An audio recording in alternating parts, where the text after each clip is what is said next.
اچھے اخلاق انسان کی سب سے بڑی خوبی ہیں۔ اچھے اخلاق انسان کی عزت کا باعث بنتے ہیں اور برے اخلاق ذلت کا باعث بنتے ہیں۔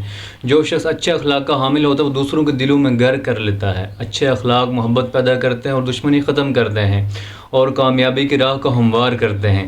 اچھے اخلاق والا انسان نرم مزاج، صابر، سچائی پر قائم اور دوسروں کے لیے نفع بخش ہوتا ہے۔ اچھے اخلاق کا مطلب صرف مسکرا کر بات کرنا ہی نہیں بلکہ سچ بولنا، وعدہ پورا کرنا، کسی کو تکلیف نہ دینا، معاف کر دینا، دوسروں کے ساتھ نرمی برتنا اور خود کو دوسروں کے لیے فائدہ مند بنانا بھی شامل ہے۔ اچھے اخلاق کے بغیر عبادات بھی ایسی ہوتی ہیں جیسے بے روح ہو جاتی ہیں، کیونکہ دین اسلام کا خلاصہ ہی اچھے اخلاق ہیں۔ نبی کریم صلی اللہ علیہ وسلم نے بھی حسن اخلاق پر بہت زور دیا ہے اور اسے دین کا ایک اہم ترین حصہ قرار دیا ہے۔ رسول اللہ صلی اللہ علیہ وسلم نے فرمایا، قیامت کے دن مومن کے میزان میں سب سے زیادہ جو چیز وزنی ہوگی وہ اچھے اخلاق ہوں گے۔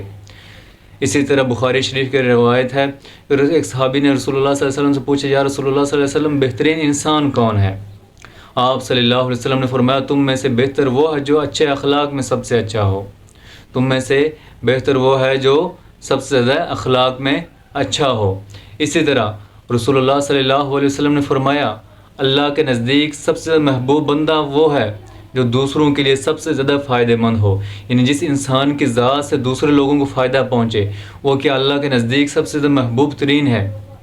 اسی طرح اللہ رب العزت نے خود فرمایا قرآن مجید میں، وَإِنَّكَ لَعَلَىٰ خُلُقٍ عَظِيمٍ، کہ بے شک آپ صلی اللہ علیہ وسلم کیا ہیں، اخلاق کے اعلیٰ ترین درجے پر فائز ہیں۔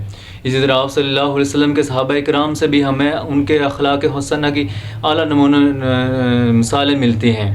صحابہ کرام رضوان اللہ تعالیٰ علیہ مجمعین بے اخلاق کے اعلیٰ درجے پر فائز تھے۔ حضرت ابوبکر صدیق رضی اللہ تعالیٰ عنہ کی درگزر کی مثال ہمارے سامنے کہ ایک شخص کیا کرنے لگا، حضرت ابوبکر صدیق رضی اللہ تعالیٰ عنہ کو گالیاں دینے لگا۔ آپ رضی اللہ تعالیٰ عنہ خاموشی سنتے رہے۔ ٹھیک ہے، جب حد سے زیادہ بڑھنے لگا تو آپ رضی اللہ تعالیٰ عنہ اس کو ایک جملہ کہا۔ جب یہ جملہ کہنا تھا تو حضور پاک صلی اللہ علیہ وسلم اٹھ کر وہاں سے چلے گئے۔ حضرت ابوبکر صدیق نے پوچھا، یا رسول اللہ صلی اللہ علیہ وسلم آپ کیوں وہاں سے چلے گئے؟ تو حضور صلی اللہ علیہ وسلم نے ارشاد فرمایا کہ جب تم خاموش تھے، جب آپ خاموش تھے تو فرشتہ آپ کی طرف سے کیا کر رہا تھا، اس شخص کو جواب دے رہا تھا۔ جب آپ نے جواب دیا تو فرشتہ وہاں سے چلا گیا تو میں بھی وہاں سے اٹھ کر آ گیا۔ ٹھیک ہے، یعنی کہ کوئی گالیاں دیتا ہم خاموشی سنیں تو فرشتہ اس کی طرف سے ہماری طرف سے جواب دے گا۔ اسی طرح حضرت عمر رضی اللہ تعالیٰ عنہ کی طرف سے واقعہ بھی ہمارے سامنے ہے کہ ایک شخص آپ کو گالیاں دینے لگا، آپ کو برا بھلا کہنے لگا۔ ٹھیک ہے، حضرت عمر نے جواب نہیں دیا، خاموشی سے سنتے رہے۔ غلام نے پوچھا کہ اے امیر المومنین آپ نے ان کو جواب کیوں نہیں دیا؟ حضرت عمر رضی اللہ تعالیٰ عنہ نے کہا مجھے خدشہ ہے کہ میں کہیں جاہلوں میں شامل نہ ہو جاؤں اس کو جواب دے کر۔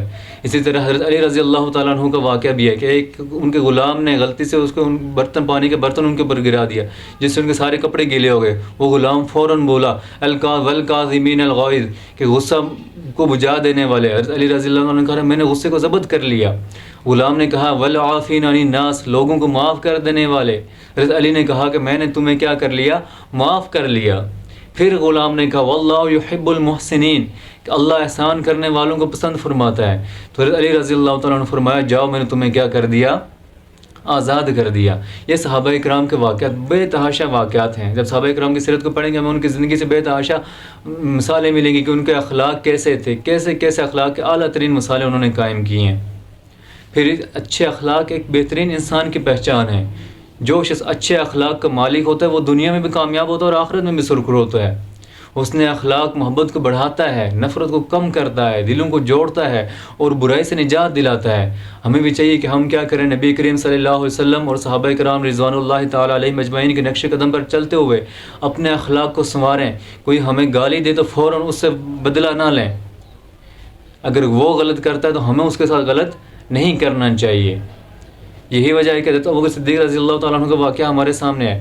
جب وہ بندہ ان کو گالیاں دے رہا تھا، حضرت ابوبکر صدیق خاموش تھے تو فرشتہ کیا کر رہا تھا، ان کی طرف سے جواب دے رہا تھا۔ جیسے انہوں نے خود جواب دیا تو فرشتہ وہاں سے چلا گیا۔ تو ہمیں بھی کیا کریں، کوئی ہمیں برا بھی کہے تو کیا کریں، ہم صبر کریں، معاف کریں۔ حضور صلی اللہ علیہ وسلم نے فرمایا جو شخص حق پر ہو اور کوئی وہ اپنا حق نہ لے اس کو معاف کر دے، اگر اس کی عزت میں کمی ہوگی معاف کرنے سے تو کل میں محمد اس کی عزت کا ضامن ہوں گا۔ تو ہمیں چاہیے کہ ہم حضور صلی اللہ علیہ وسلم کے طریقوں کے مطابق اور صحابہ کرام رضوان اللہ تعالیٰ علیہم اجمعین کی زندگی کو فالو کرتے ہوئے کیا کریں، اچھے اخلاق کو اپنائیں اور دین اسلام کے مطابق زندگی گزاریں۔